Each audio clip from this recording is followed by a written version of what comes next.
Hello and welcome to Palace Intrigue. I am your host, Mark Francis. Prince William reportedly asked to scale back his royal workload in 2024 as he struggled through what he described as the hardest year of his life. But King Charles urged him to think again, according to royal biographer Robert Jobson's new book, The Windsor Legacy. Jobson writes that William was shaken to the core by the dual cancer diagnosis of his father and wife, Kate Middleton. The Prince of Wales, balancing his duties as heir alongside caring for his young family, privately sought a brief reprieve from engagements, but Charles denied the request. Sources quoted in the book say, the king encouraged his son to stay the course, even as he himself was coping with mounting pain before his own diagnosis. Jobson reported that doctors eventually discovered Charles' cancer while treating him for an enlarged prostate. Kate, meanwhile, announced her own diagnosis just weeks later, a malign twist of fate, as the author put it. Royal experts told Fox News Digital that William's attempt to ease his workload reflected exhaustion rather than reluctance. He struggled to keep everything on track, said broadcaster Helena Chard. He should be applauded for his honesty and for recognizing he needed a moment to step back. Jobson also notes that both William and Kate became more religious during the ordeal, seeking private solace in church attendance. Yet despite personal strain, William remained the public face of royal stability, overseeing engagements, supporting his father and ensuring the monarch's continuity. Behind palace walls, the relationship between father and son was tested. The two share what Jobson describes as fiery tempers, with aides said to tread lightly around both. Still, the king and his heirs are said to respect each other's judgment, and William has taken a tougher line than his father on matters of royal reform. William was said to be hurt and angry after what he perceived as a royal own goal: his father's decision to knight David Beckham on the very same day the Prince of Wales launched his Earthshot prize ceremony in Brazil. According to the royalists, the timing of King Charles' headline-grabbing investiture left William feeling undermined during a week meant to highlight his global environmental initiative. Of all weeks, one of William's friends told the outlet this was the one week he needed his family to be pulling for him. Instead, it felt like they were pulling against him. He was left hurt and angry. Beckham's long-anticipated knighthood ceremony, complete with front-page photos of Sir David and Lady Victoria, dominated headlines in London just as William's Earthshot coverage reached its peak. Meanwhile, Prince Harry and Meghan Markle conveniently re-entered the media spotlight. Harry's team announced a quasi-royal trip to Canada, overlapping with William's itinerary, and Meghan's acting comeback made The Sun front page midweek. In any normal world, William would have been the royal story of the week, a newspaper editor told the Royalist, but Beckham and Meghan's comebacks swallowed the headlines. The entire royal press corps was in Brazil, and somehow none of it mattered.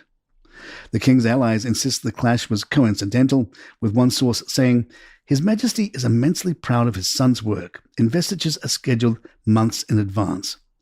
A longtime courtier said the dynamic has changed since the king's cancer diagnosis. The change of reign is happening in real time, whether they admit it or not, the source said. As one royal watcher put it, William sees himself leading the monarchy's future. Charles still sees himself as its present. And moments like this, Beckham's knighthood week, show how awkward the transition can be.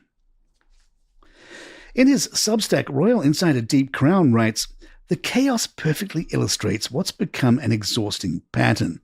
3 separate royal operations competing for oxygen and none of them bothering to coordinate. You had William in Brazil trying to establish Earthshot as his defining project, Charles staging a knighthood ceremony that dominated the British press, and Harry manufacturing his own quasi-royal Canada visit, complete with poppy and military visits. Then Meghan shows up at a Kardashian party while simultaneously hawking jams through Oprah.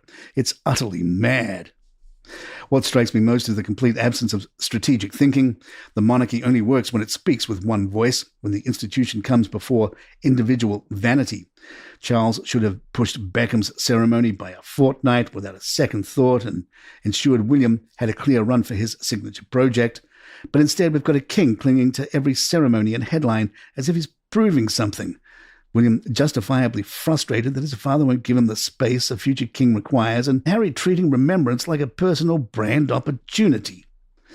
The Sussexes have worked out they can play at being half-in royals whenever it suits them. Harry does the military bits in uniform with his poppy prominently displayed. Meghan does the celebrity bits with the Kardashians and tech billionaires, and they both pretend it's authentic service rather than strategic positioning. William opened up about navigating parenthood during one of the most difficult chapters of his family life, describing the challenge of balancing honesty and protection as his children process their mother's illness. Speaking to Brazilian TV host Luciano Huck during his trip to Rio for the Earthshot Prize Awards, the prince reflected on the past year in which both his wife and his father, King Charles, were diagnosed with cancer. William said, "Every family has its own difficulties and its own challenges, and I think it's very individual as to how you deal with those problems. We choose to communicate a lot more with our children. That has its good things and its bad things. Sometimes you feel you're oversharing when you probably shouldn't, but most of the time, hiding stuff from them doesn't work." He explained that honesty has helped his children process what's happening around them, explaining to them how they feel, why that's happening, giving them other viewpoints as to why they might be feeling the way they are. Sometimes that helps give them a bigger picture, and they can relax more into it rather than being really anxious about what you're hiding from them. There can be a lot more questions than answers. It's always a balancing act. Every parent knows that.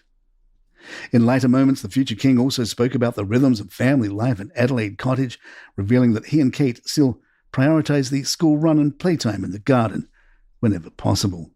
Play dates, taxi driver, sports days, matches, he said with a smile. School run most days. I mean, Catherine and I share it, but she probably does the bulk of it. William also discussed the couple's cautious approach to technology. Our children don't have phones. When George moves on to secondary school, maybe he'll have one with limited access. We talk to him and explain why we don't think it's right. With full access, children end up seeing things on the internet that they shouldn't. But with restricted access, I think it's good for messaging. More Palace in just a moment. Social media erupted after the BBC reportedly referred to Princess Catherine by her maiden name during coverage of the Remembrance Service, a slip viewers branded disrespectful and inexcusable more than a decade after her marriage and 2 years into her role as Princess of Wales. The phrasing came during the BBC's live broadcast from the National Memorial Arboretum, where the princess led the service of remembrance. Viewers quickly took to X to voice their frustration. Who is the moron calling the Princess of Wales Kate Middleton on BBC News? One user fumed. Another wrote, "Am I missing something? Is the BBC now not just left-wing but also Republican? Kate Middleton? How bloody disrespectful. This woman keeps on calling her Kate Middleton. FFS." A third demanded, "Can somebody have a word in the ear of your reporter at the National Memorial Arboretum? She should not be referring to the Princess of Wales as Kate Middleton." While another viewer added, "How dare the BBC once again be disrespectful to Catherine, Princess of Wales? Several times the presenter used her maiden name. I am fuming." Dozens of others joined the outcry, insisting the broadcaster should know better. Here at Palace Intrigue, we have been criticized about the same phrasing. As we do the program for a primarily American audience, we refer to the princess the way most of our audience does, Kate Middleton. You may also notice we often refer to her father-in-law simply as Charles. There you have it. If you'd like to email us and tell us off, it's thepalaceintrigue@gmail.com. And don't forget, we have a new show out, Crown and Controversy, Prince Andrew. And it follows a young Prince Andrew all the way through his life and downfall. And you can find that show wherever you get your podcasts, like this one. There's a link in the show notes, or just search for Crown and Controversy, Prince Andrew. I'm Mark Francis. My thanks to John McDermott. This is Palace Intrigue, and good times.